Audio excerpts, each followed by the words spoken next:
Hello, everyone, and welcome to today's edition of Mentor Monday. I'm so excited to join you today or have you join me during today's session. We have a lot of great questions that I'm excited to just dive into. If you don't already know, or if you aren't familiar with me, my name is Christina Whittaker. I'm a leadership strategist, and I partner with professionals who are looking to move their career and their business to the next level. And what we have done in this Mentor Monday community is basically create a safe space for you to ask all your questions, anything that is kind of tripping you up, or that you're stuck with, so that we can, in collaboration, get you unstuck and on the path to understanding what that next step looks like in confidence. To give you a little bit of a background about me, I am a coach, I am a consultant, so I partner with professionals, but I also work very intimately as a consultant with top companies ranging from McDonald's to Lockheed Martin to the NBA that I've spoken in front of and done this work about understanding what is really needed to have all of the pieces together for you to make that next move with confidence and understanding. So I'm excited to have you join us today for Mentor Monday. If you did not get a chance, or if you are new or watching the replay and you aren't on our mailing list, you can actually sign up at mentormonday.co and get on our mailing list. That way you'll be able to ahead of time ask any questions that you may have. You can also be sure to join our live streams, and if you have questions that you weren't able to submit ahead of time, you can either type them in the chat, or what you can actually do is use the Q&A function on this particular webinar, and I'll be sure to answer it live. But I am so excited to have us join, or have us start today. And I'm going to start a little bit differently. I know people are still trickling in, but I'm going to start a little bit differently, because what I've noticed over the course, probably really heightened over the past few weeks, but just really over the course of the last year, is this discourse that's happening, especially among women in leadership, both in their own businesses, those who are entrepreneurial, as well as those who are in the traditional 9-to-5 space. And what has been interesting, not necessarily new, but interesting, is this discourse of among women wanting or feeling the need for a different level of support that they feel like they're not getting from each other in the community. So for people who are just getting started in business or just getting started in their careers, they're really looking for not necessarily someone to do the work for them, but for someone to show them the way of what are the best steps that's needed to really build up their enterprise, or build up their niche, build up their target audiences, and really go out there. And similar with professionals in the career space, people who are looking to advance in their career roles and who are just looking to mentors who are able to do that. And what I have found a lot of times, or what I've heard, which has been interesting, is a frustration that sometimes happens when we're looking to other people who we either admire or we want to learn from. And there sometimes seems to be this disconnect where you're expecting at least a form of help that you don't feel like you're getting to a certain extent. And so I've heard different iterations of this, and really from both sides. I've also heard it from women who are currently in leadership on their journeys, also experience the same thing. But I think what happens a lot of times, especially in higher places of leadership, is a new level of fear really comes or gets introduced because of the introduction of what you're doing right now versus what you imagined it was going to be. So essentially, walking in the actual role is not exactly how you imagined it would be. And so I think the partnership of that sometimes breeds this unassuredness, and a lot of times this fear that you're not exactly sure how you can fully grasp or walk into the authority or the power that you currently have. I also know that's compounded by different fears, especially as we get further in our careers, as we get older and wiser in our age as well. There's fears about what you actually can do, or what you feel like you do or don't have the permission to do, or asking yourself, like, am I too late to do this? Did I miss my boat? Should I have done this earlier? Should I have figured this out by now? I've tried this, but I failed at that. Like, I don't necessarily have the clarity of that step. And what I found is that all of that is basically, it can be likened to mental garbage, right? Because what it does is convolute your thinking, and it really diminishes your point of view. It diminishes your point of vision so that you're not able to actually see the opportunities that are available to you. And so I wanted to start today's session a little bit differently, mainly because especially in the last week, I've had this conversation over and over again. But I understand how this can lead to a feeling of feeling paralyzed, basically like you're making decisions, but they're not necessarily decisions that are moving you forward. It almost seems as if it's getting you more stuck in a cycle that you can't now escape. And there's a lot of guilt and shame around that as well, because you imagine in your head that you would be operating at a certain capacity, or like once you got a certain title or once you made a decision, all of these things would line up for you. And when it doesn't happen that way, there's some lamenting that happens where it's like, what is wrong with me, or what did I get wrong? But what I want to make sure is that we don't get cycle of having such a minuscule vision while we're dealing with it, while we're working through these feelings. We're not going to rest in it, right? But what is happening is that we have people with so much authority, with global authority, but with a very finite view of what you can do with it. So at the beginning of today's Mentor Monday, I think I'm a little bit on a soapbox, but there's 3 things I want everyone to remember as you're navigating through your paths, especially as you rise up in the ranks of leadership, and understanding that these experiences may not be what we imagined wholly, but that doesn't necessarily mean you weren't predestined to be there.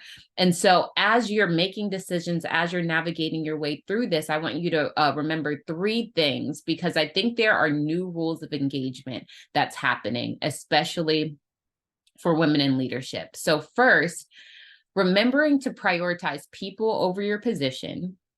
Second, remembering to prioritize fulfillment over flattery.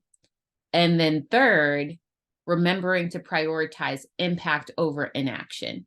And so briefly, without beating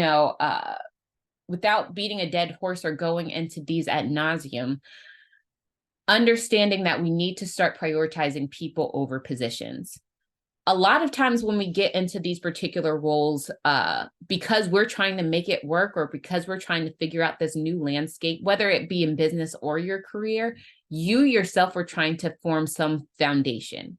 You're trying to get even keel yourself. You're trying to form some stability so that you can then build upon your experience into crafting either the business or position that you always wanted. In that process, in that iteration, what happens sometimes is we become blinded to the needs of the people we're actually called to serve. So because we don't necessarily always feel adequate in these positions, in these new spaces, what happens is we start dismissing the pleas of other people. We start dismissing the needs of other people, because we ourselves can sometimes feel like we're just treading water, or we're just trying to get some grounding, some footing ourselves. That's a realistic perspective that can happen. But what I would invite you to see is that your focus should always be on the people that you have committed to serving.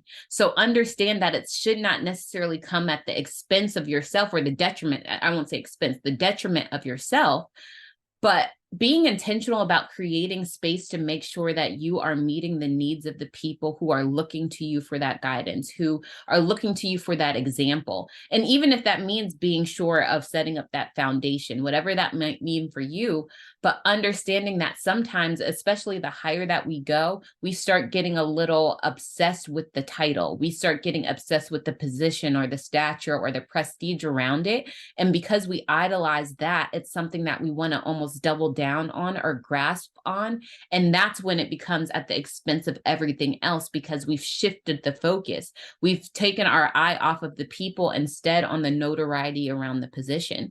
And so what that's left with is a bunch of people in these senior leadership roles who have all the titling, who have all the prestige, but absolutely no power.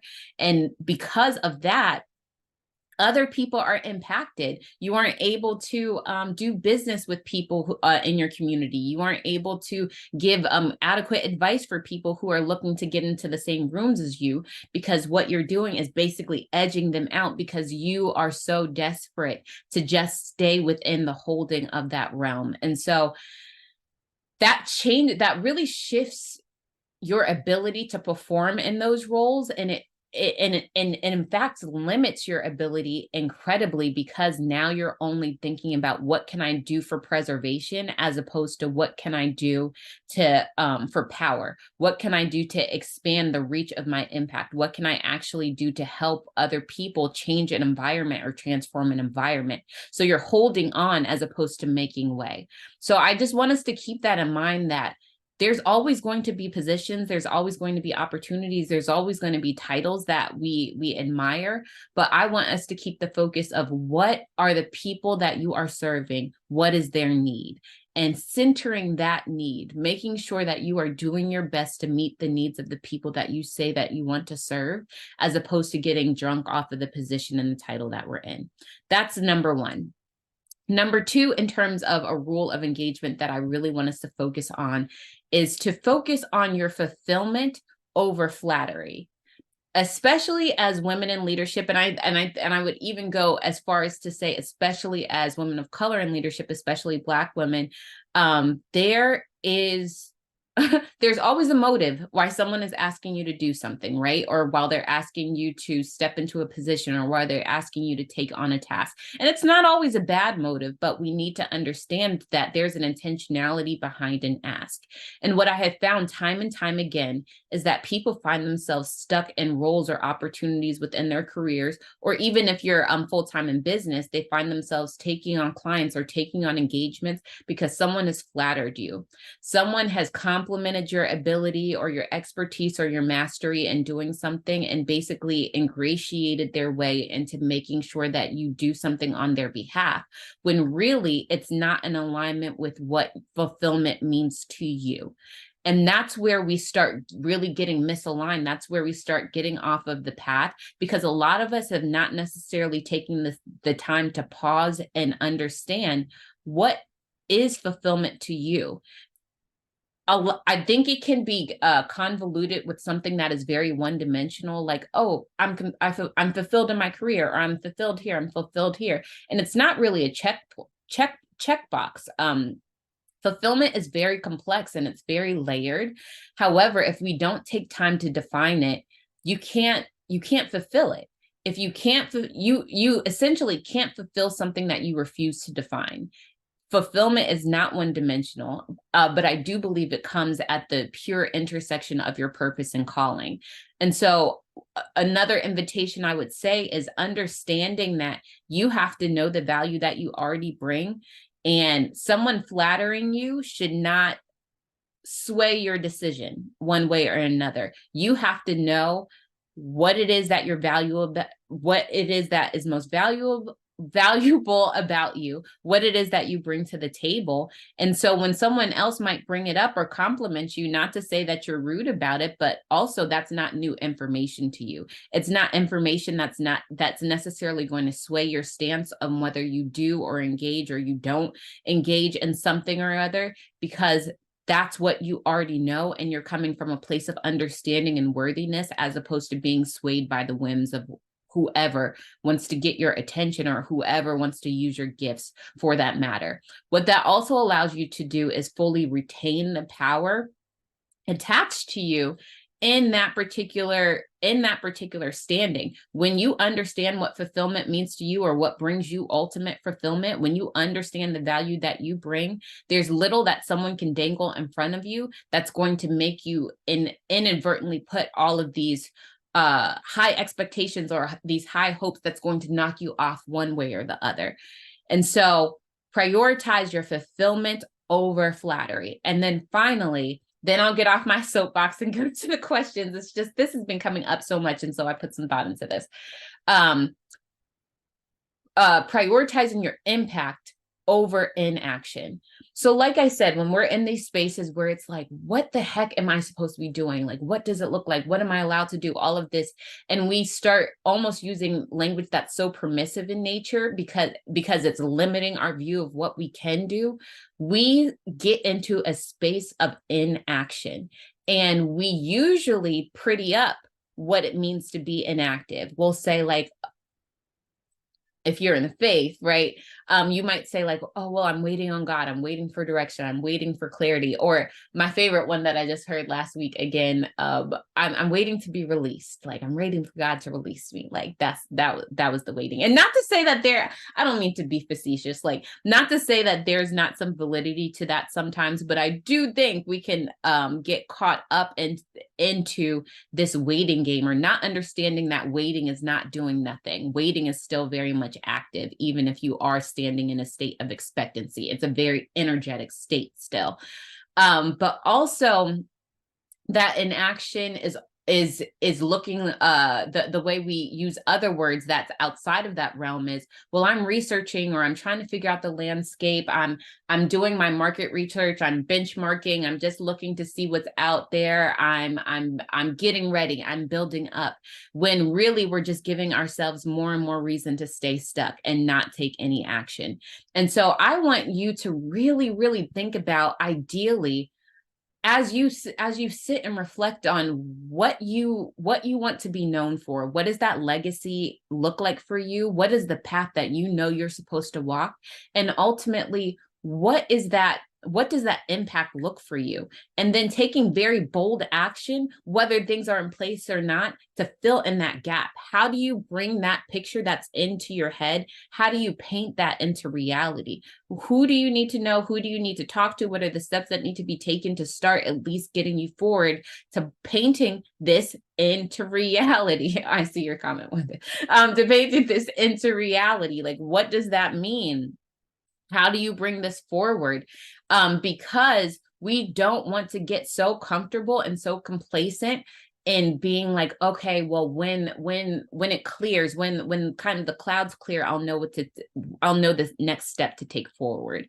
Because sometimes those clouds won't clear. Like, decisiveness typically comes after you make a decision, after you take that action. That's when the process a lot of times starts coming before you. And it's usually one step at a time. It's not necessarily everything that you're supposed to be doing. So I want you, especially if you're in spaces of influence and leadership, to understand that your impact is what matters. So if you are, if you know that you're called to transform and create change on large scales or mass scales or community-wide, organization-wide, business-wide, then we have to start aligning our decisions with things that will allow us to get there. It's time to get a new vision if yours is limited. It's time to understand that the permissiveness nature that a lot of us are resting in has expired, and you have to start giving yourself permission, taking those steps, and not waiting for someone to approve it, not waiting for someone to approve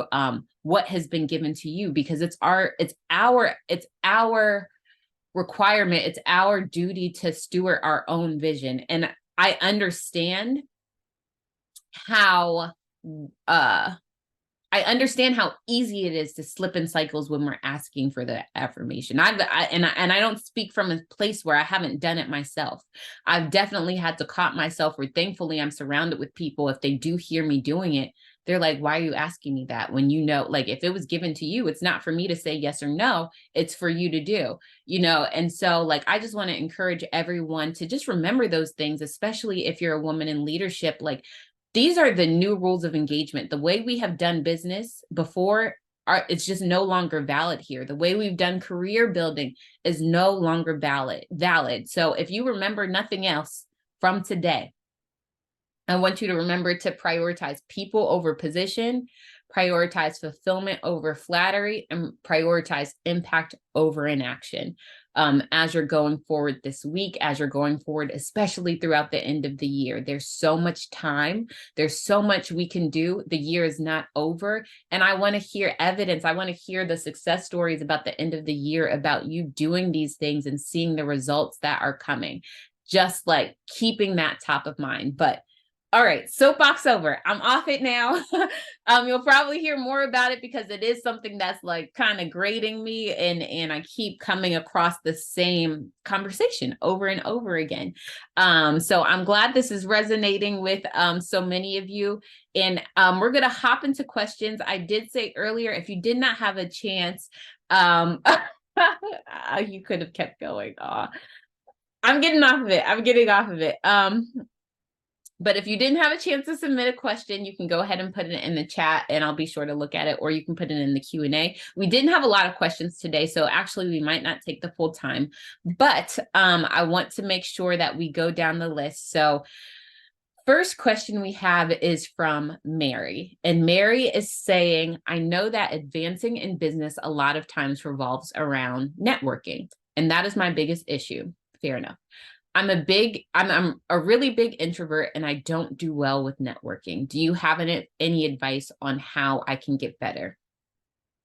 Mary, I think this is a great question. I think this is a common question. Something I say all the time is I'm very much an introvert. I'm very much on the extreme end of the introversion scale, but I want to make sure that we're defining what it means to be an introvert correctly. So, and the differences between what an introvert is and what an extrovert is, right? And it's all about energy. Introverts gain their energy from being alone or from being in very small, intimate spaces. That's what energizes them. That's what actually gives them the recharge that they're looking for, or the adrenaline hit, dopamine hit, whatever it is. That's where they draw their energy from, is being alone. That doesn't mean you don't like to talk to people. That doesn't mean you don't like to go out or have these conversations or engagement with people. What it does mean, though, as opposed to, and extroverts who gain their energy from being in crowds of people, yours probably has a time limit, right? Where it gets tapped out after a certain point. On the opposite end, if you're an extrovert, you're gaining your energy in company with others. And so in environments where there's a lot of people or a lot of things going on, like traditional networking environments, you are thriving because there's people around. That's where you're drawing your energy from. Whereas on the opposite end of the spectrum, maybe alone, that's where you're feeling depleted. Like you're not feeling on a high when you're alone, you're feeling more depleted. And so it's not a matter of shyness. It's not a matter of intelligence. It's not a matter of competence. It's literally, where do I get energy from? And so I am also, I identify with you, Mary. I am also very much an introvert. And so what that just means is it doesn't bar you from doing things that are out there to really position yourself as a business owner, because at the end of the day, people have to know about you. They have to know what you offer. They have to know how you do business. They have to know what value you have to offer. They must know those things. That takes communication. That takes being in partnership with people. So there's no way around it.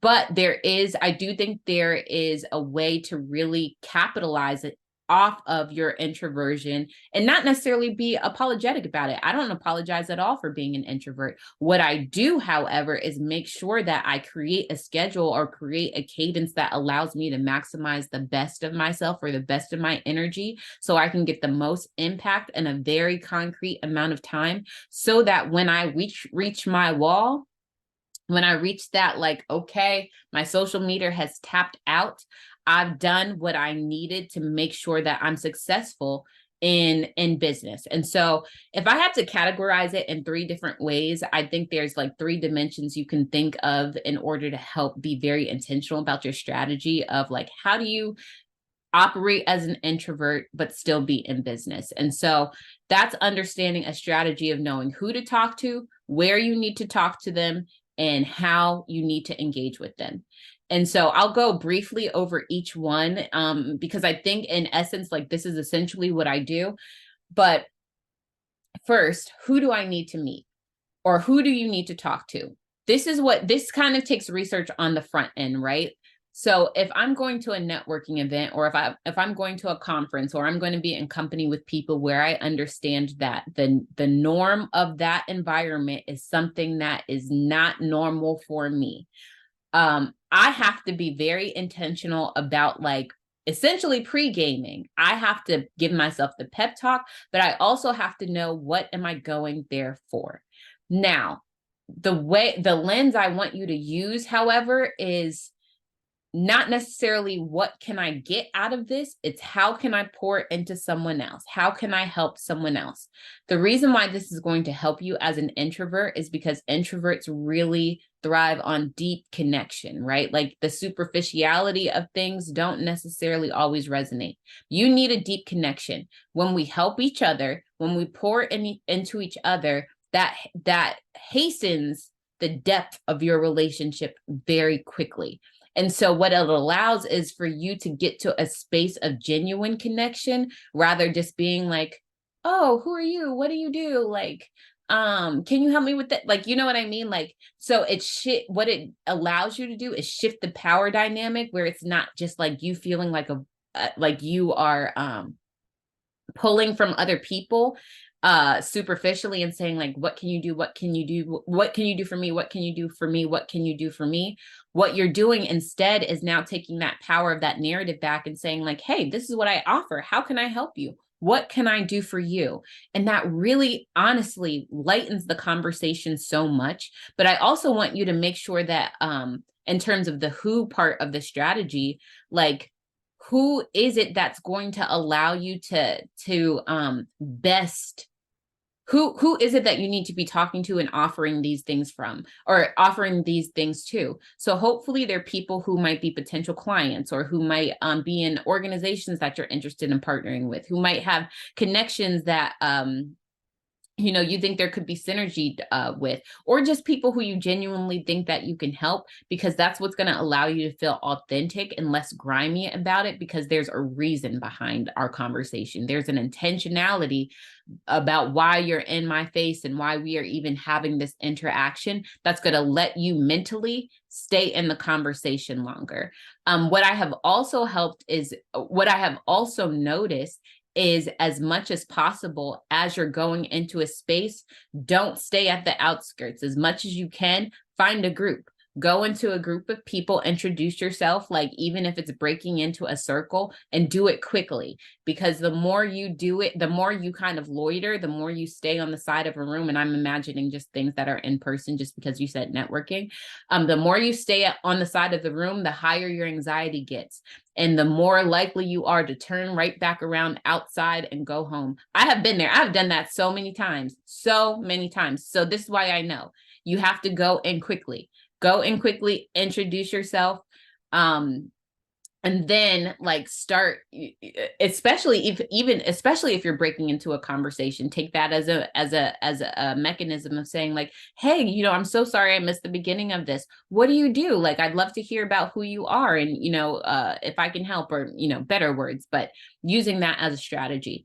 Also understanding, where do you need to be? Not all of networking events are created equal. No hate on Atlanta, but I live in Atlanta. Not all these networking events are worth my time. Like some people, I won't say, some things just aren't worth your time, right?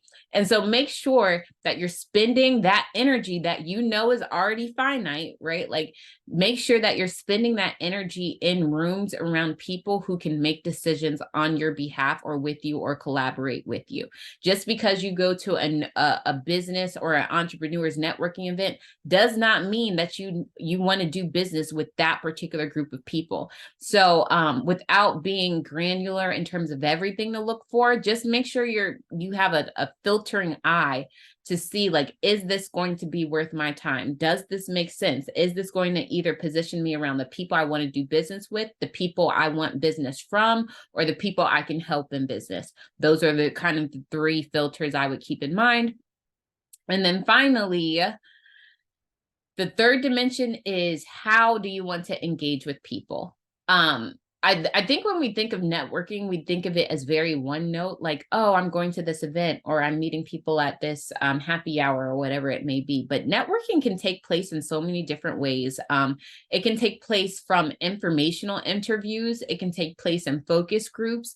It can take place for pay. Like, I have paid for mentorship a lot of times, and just paid to get access to communities because I know these people are primed and positioned to help me get to a certain level, and I'm not having to jump through the hoops, right?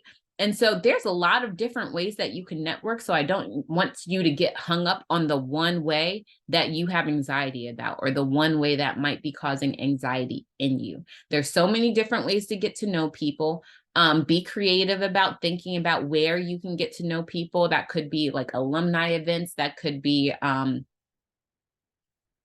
community events, that could be in local groups, your local chamber of commerce. Like there are so many different ways to meet people. But what a lot of times when we're in a fear state, we only think about that one way that scares us. So I invite you to think of other ways. Get creative about different ways that you can make sure that you're networking, making those connections, because it is a necessity. We need people to do business. People do business with people, right? And so it's a necessity. It needs to happen. So it's just about being strategic about how you can actually actively use that energy, understanding that, it can drain. I get it. I've been there. I hit that wall.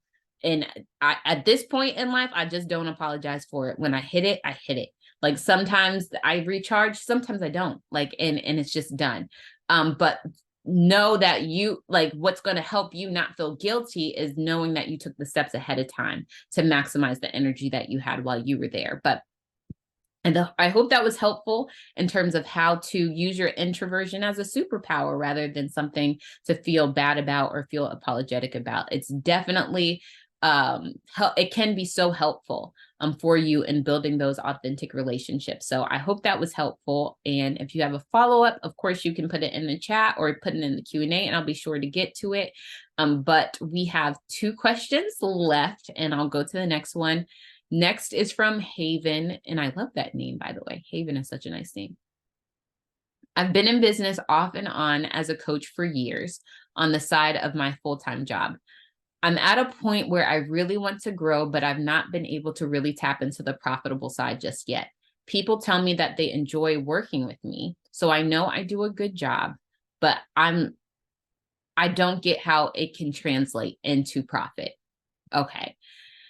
All right, Haven. I think there's a couple of things. First of all, thank you for your question. Great question. I think there's a couple of things at play here. Something that this is sometimes a complex question when I don't necessarily know exactly what you do or how you're coming across or what you're currently offering. But I'll say some generic things that I think would be super helpful for you to just think about or like dwell on as you're going forward into figuring out how do you make sure that this starts to turn to profit. So first off, understanding that profit is, an equation, right? Like there's revenues and expenses.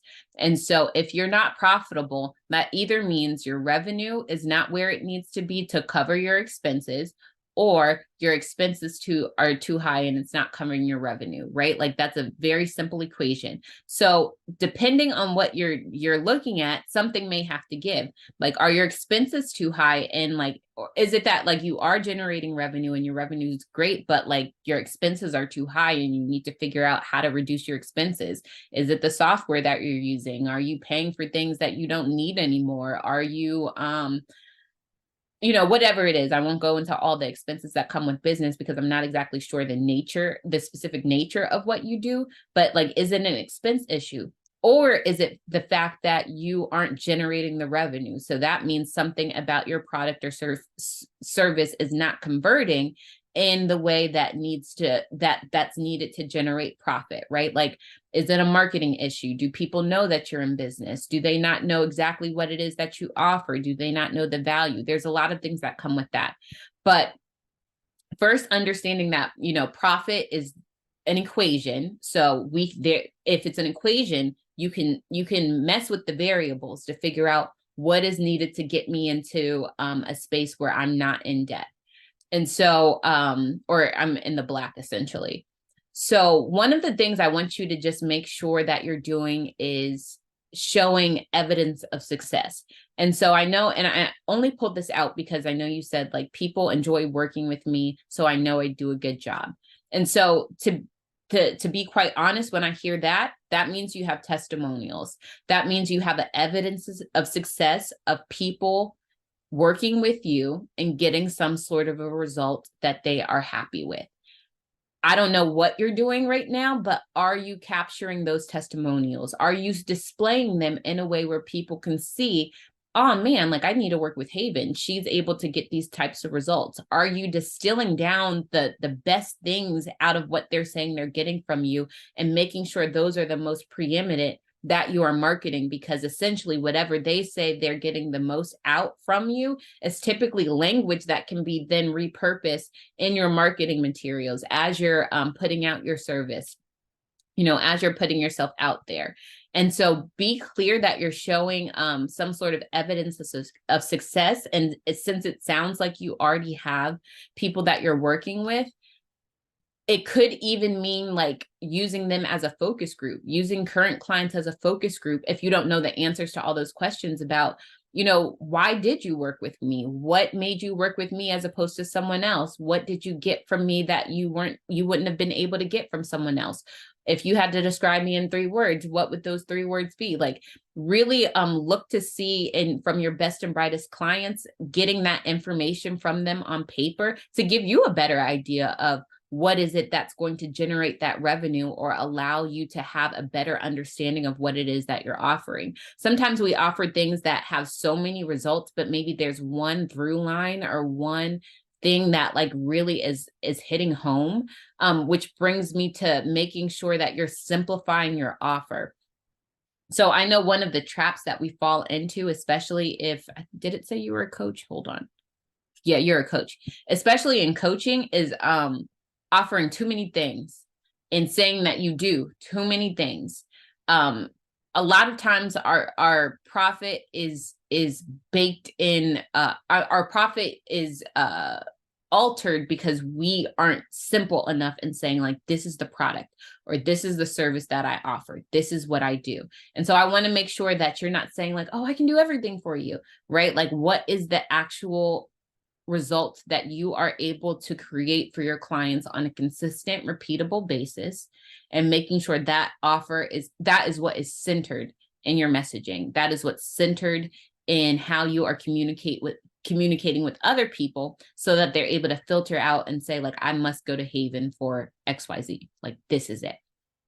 So I hope that's helpful. Those are 3 things, like without knowing the nature of what it is that you do specifically. And I don't know if you're on this call today, but without knowing exactly the nature of what it is that you do, I hope that's helpful in terms of really allowing you to understand how do you, one, understand that profit is just an equation. It's not this daunting thing. So let's look at the numbers. Let's figure out where we're going off, and then creating systems in which to deal with those variables. Like, so how do I either generate revenue or reduce my expenses, or a combination of both, in order to get to the profit targets that you're actually looking for? Of course, pricing is involved in that. And so that will go into like your revenue figures, all of that, but understanding that, yeah, it's an equation. And so we can mess with the variables, but knowing where there's a problem or where there's a missing system is what's going to be helpful in the long run.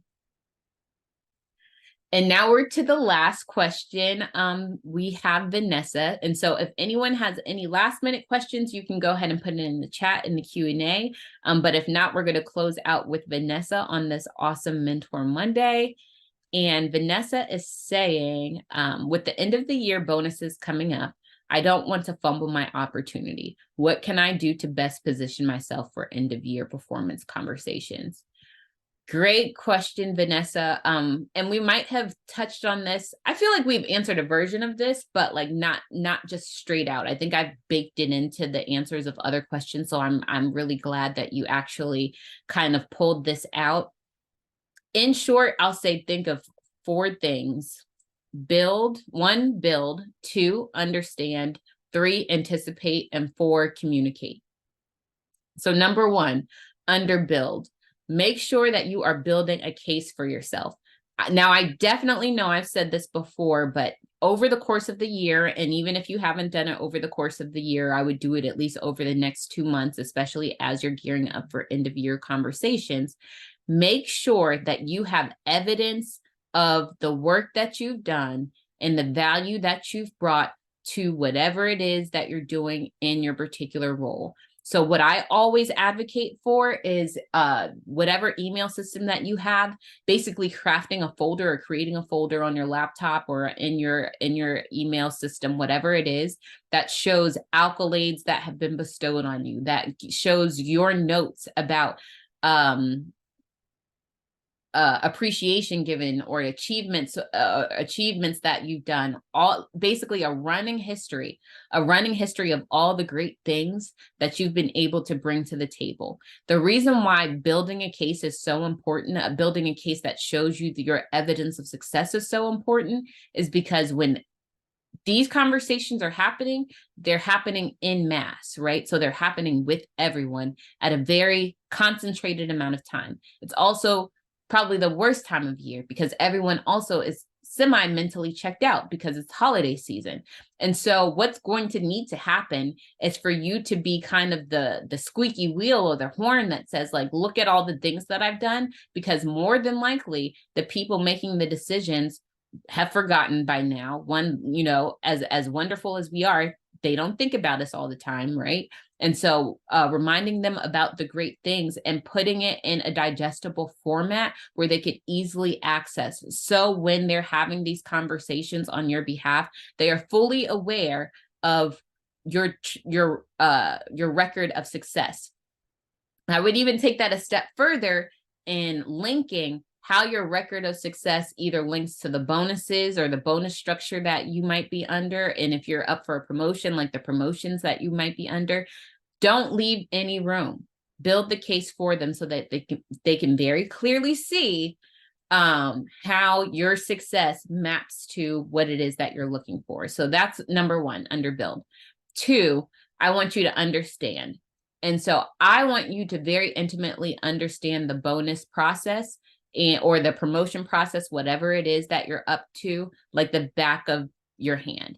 This is where more than anything, I see people getting caught up. So, or the first two is where I see people getting caught up. One, people expecting their managers or their leaders to remember the great things that they've done. That's a major faux pas. They're not going to remember. You have to remind them. So building the case is important. But two, not understanding how bonus decisions or how promotions are done is just a recipe for disaster and heartbreak. And so I want you to understand, in terms of the process, who is the actual decider of your bonus or your promotion, like who needs to sign off, who is in that decision curve. Sometimes that's your manager. Sometimes it is not.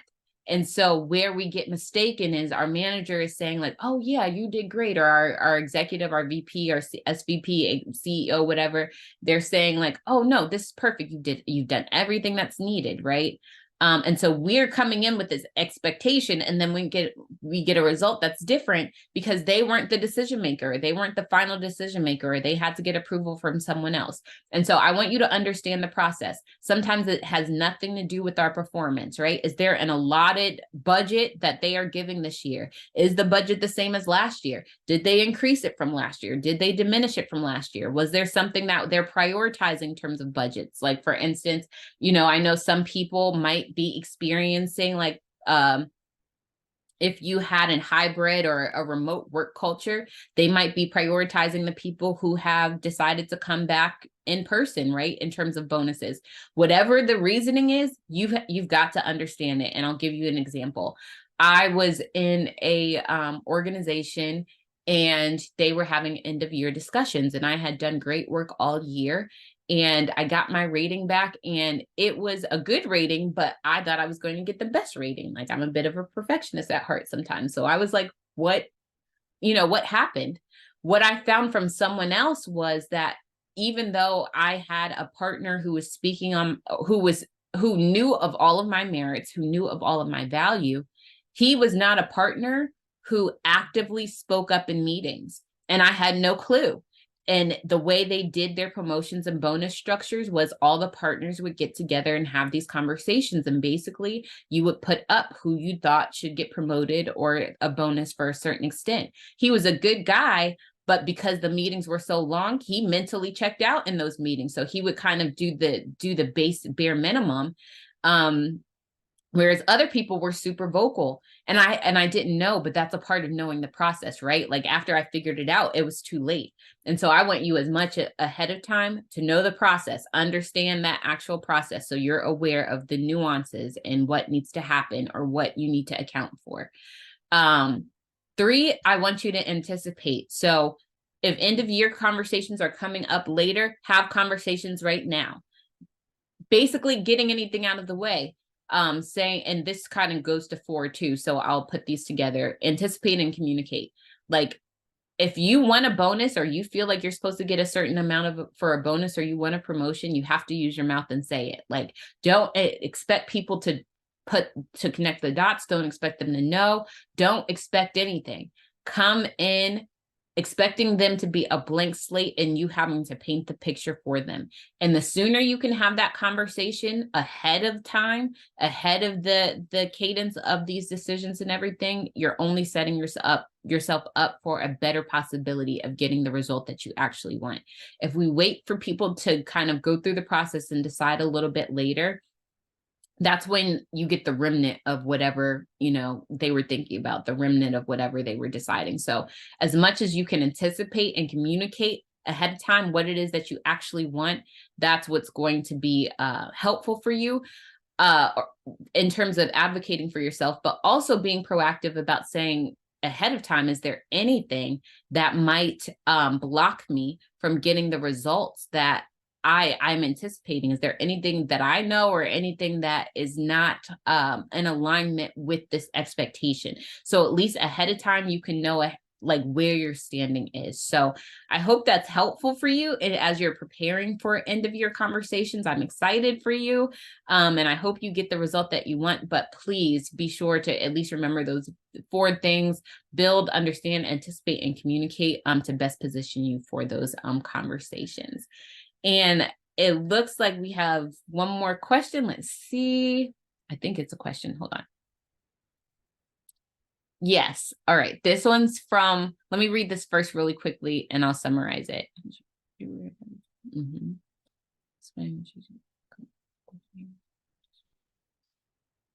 Mm-hmm.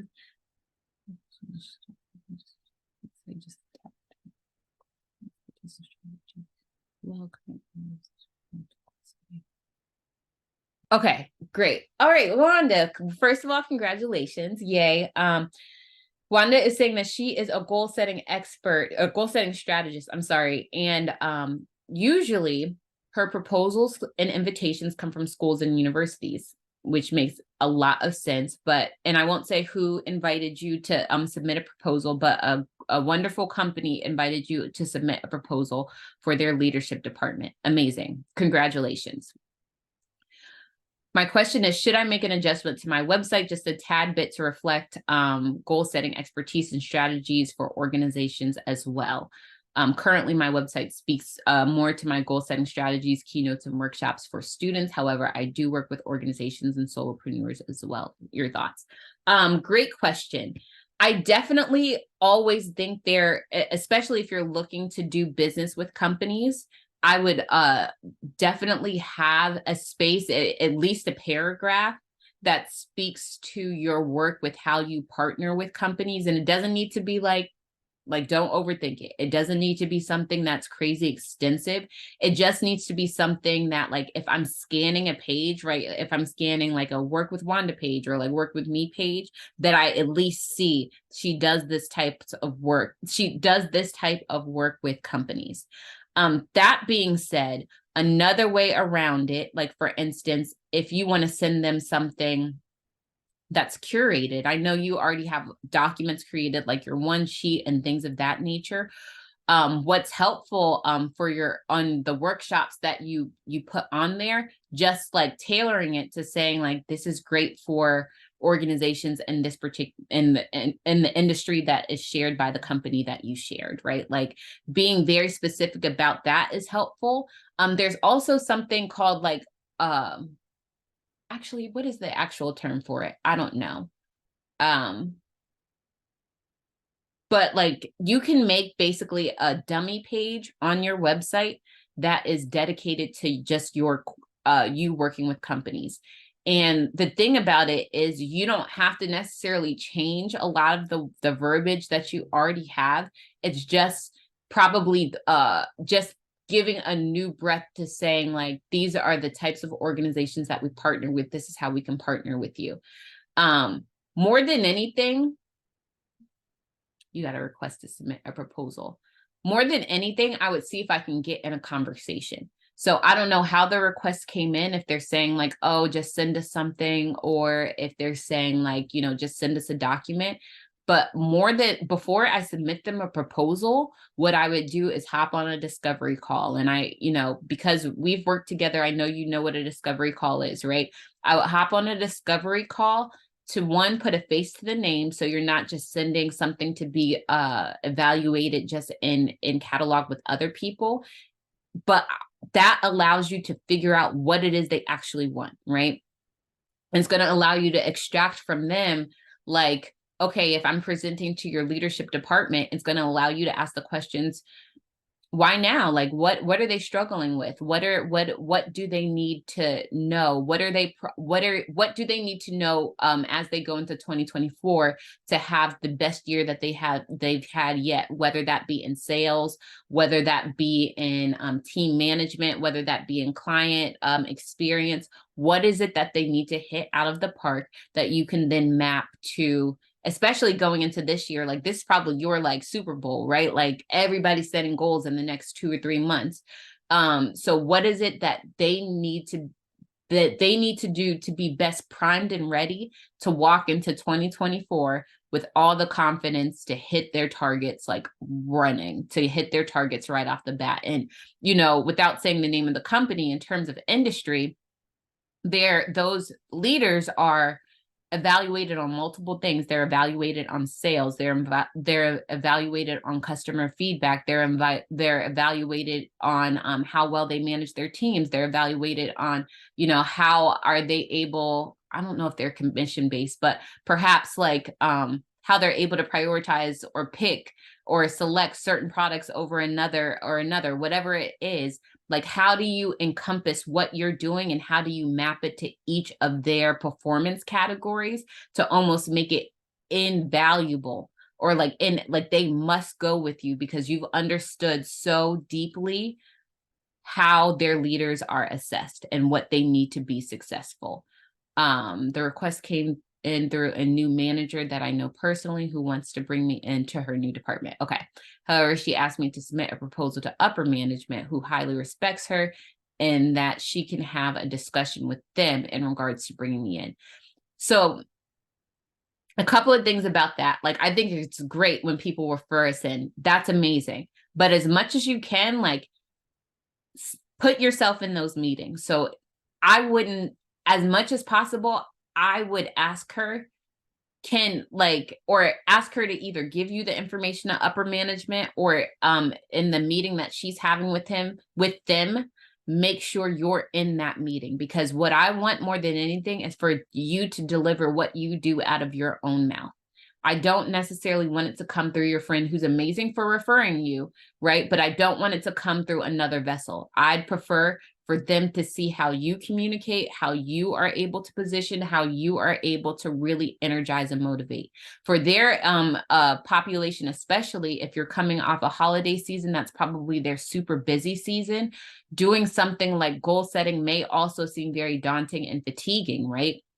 So even speaking to the mental state of where they're going to be, you're going to have a group of people who have probably had to train and upskill a bunch of temporary hires very quickly who are now gone, right? So you've had a mass of people who had to deal with the rush and now they're gone. And now you're kind of going through the process of figuring out, how do I put these pieces back together so I can get some semblance of normalcy to go forward during the year? And what you need to provide is a system that fixes that speaks to the heart of that, because that's mentally where they're going to be at that particular time. They're going to be tired. They're going to be fatigued, but they're also probably still going to be on a high, because if they do deal with commissions, right, they probably did well during that holiday season.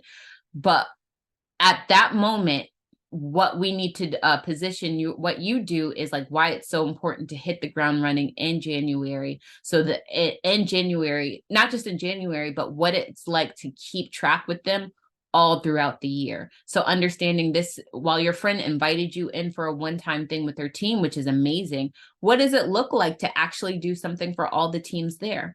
What does it look like, or how can it be tailored, or how can it be curated to meet the needs of the different departments or the unique needs that they might need throughout 2024? And how do you provide some sort of system and measure or progress to keep them motivated or to keep them accountable as they're going and hitting those particular targets, especially in regards to sales and customer service, since that's kind of the ultimate things for that particular industry. But I hope that's helpful. It looks like it makes sense. So I'm glad that it's helpful. And if you do have follow-up questions, go ahead and ask me. But congratulations on the RFP and having that request for a proposal to come in. I know that's incredibly exciting. But to answer your initial question, I don't want you to have to feel like you have to rehaul or redo a bunch of work that you've already done. Sometimes it's just tailoring it and making it unique to saying like for instance, if you were coming, if this industry was in beauty, right? Like saying like, these workshops are perfect for the beauty industry, and they're the same workshops that you offer elsewhere, right? But the impact of what you're saying transcends anyway. So it's fine for you to tailor it. You're just you're just taking out so they can read it more easily. Like, okay, this is how she can help us. And this is why it's not only important for this team, but as the organization goes forward in general, this is why it's relevant. But I hope that was helpful, and I'm looking forward to hearing some amazing news from you. I know it's going to be great, so that's wonderful. But I don't see any more questions in the Q&A, and I didn't see any more ones pop up in the chat. So I think that's going to conclude Mentor Monday for us today. I'm so glad, so happy for everyone who was able to join. I so appreciate hearing from you all every single time we do these things. We don't have a session next week, but we do have one the week afterwards, and we're getting close to the end of the year. So I'm excited about all the new things that are going to be coming on the horizon. And remember what I said at the beginning, really about stepping into your authentic power and the new rules of engagement for women in leadership especially. But without further ado, I'm going to close this call. Thank you so much for everyone who joined, and I hope you enjoy your week. Talk to you soon.